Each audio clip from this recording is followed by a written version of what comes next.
Hi అండి, welcome back to our channel. ఎలా ఉన్నారండి అందరూ? నేను మీ అనుష సంతోష్. నేనైతే చాలా బాగున్నాను. ఈరోజు మన రెసిపీ వచ్చేసి ఎంతో టేస్టీ అండ్ హెల్దీ అయిన కరివేపాకు కారపొడి. మరి ప్రాసెస్ స్టార్ట్ చేద్దామా? ముందుగా మనకు కావాల్సినంత కరివేపాకు, అంటే మీరు ఎంత క్వాంటిటీలో కావాలి అనుకుంటున్నారో అంత తీసుకోవాలి. నేనైతే ఒక ఆకు 2 కప్పులు వచ్చే విధంగా ఒక 3 రెమ్మలు అయితే తీసుకున్నాను.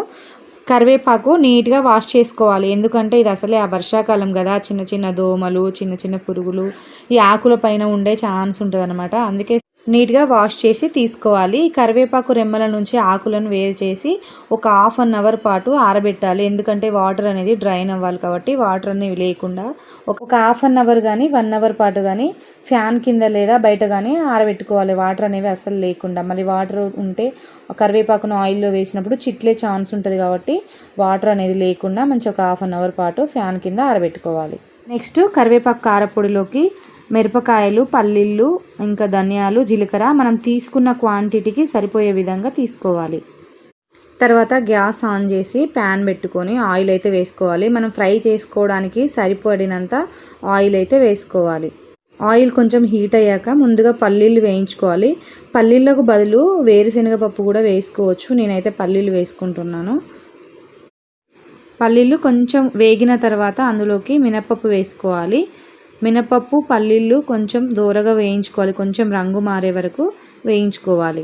నేను తీసుకున్న కరివేపాకు సరిపోయే విధంగా 2 టేబుల్ స్పూన్ల పల్లీలు, ఒక 2 టేబుల్ స్పూన్ల మినపప్పు తీసుకున్నాను. కారానికి సరిపోయే విధంగా అంటే మీ స్పైసెస్ని బట్టి మీరైతే ఎండుమిర్చి తీసుకోండి. నేనైతే ఒక 10 వరకు ఎండుమిరపకాయలు తీసుకున్నాను.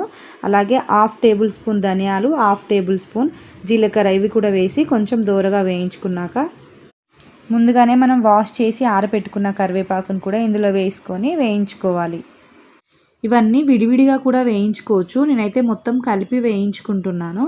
మీరు ఫస్ట్ టైం చేస్తున్నట్టయితే పల్లీలు, మినపప్పు ఫస్ట్ వేయించి పక్కన పెట్టుకొని తర్వాత ఎండుమిర్చి వేయించుకోండి. తర్వాత సపరేట్గా కరివేపాకు కూడా వేయించుకోండి. ఈ మొత్తాన్ని ఒక 10 నిమిషాల పాటు పక్కన పెట్టి పూర్తిగా చల్లారనివ్వాలి. పూర్తిగా చల్లారిన తర్వాతే మిక్సీలో వేసుకోవాలి. మీరు మిక్సీలో వేసుకోవచ్చు, లేదంటే రోట్లో కూడా నూరుకోవచ్చు. ఇక ఫైనల్గా అన్నేసి చూడు నన్నేసి చూడు అంటారు కదండి, అదే అండి సాల్ట్ వేయడం అయితే మర్చిపోకండి. ఈ టైంలోనే కొంచెం టేస్ట్ తగినట్టుగా సాల్ట్ కూడా యాడ్ చేసుకోండి. నేనైతే నాకు ఈ కారం పొడి ఎంత ఉందో అంత సరిపోయే విధంగా 1½ టేబుల్ స్పూన్ సాల్ట్ అయితే వేసుకుంటున్నాను. మీరు కూడా మీ క్వాంటిటీని బట్టి మీ సాల్ట్ అయితే అడ్జస్ట్ చేసుకోండి. మళ్ళీ ఎక్కువ వేసారనుకోండి మళ్ళీ ఉప్పు అయిపోతుంది అంతా. ఇంకా సాల్ట్ వేసాక మిక్సీ వేసుకోవాలి. చూడండి, వీడియోలో చూపించిన విధంగా బరకగా వచ్చాక ఒక 4 వెల్లిపాయలను వేసుకొని మళ్ళీ ఒక్కసారి పల్సిచ్చుకుంటే సరిపోతుంది. మొత్తం పిండిలాగా మెత్తగా పట్టాల్సిన అవసరం లేదు, కొంచెం బరకగా పట్టుకుంటేనే ఈ కారపొడి అనేది టేస్టీ ఉంటుంది.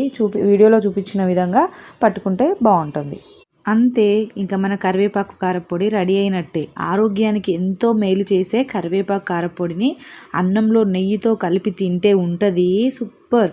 ఇంకా ఇడ్లీ, దోశ లాంటి టిఫిన్స్లో కూడా తినొచ్చు.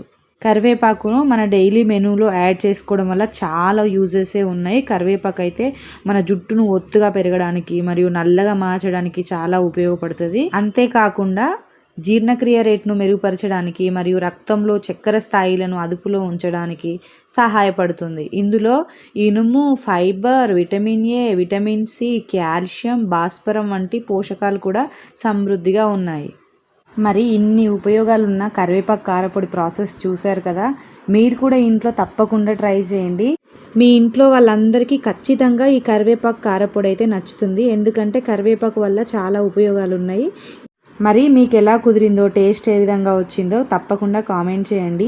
మరి ఈ వీడియో మీకు నచ్చినట్టయితే ఒక లైక్ చేసి ఛానల్ని సబ్స్క్రైబ్ చేసుకోండి, సపోర్ట్ చేయండి.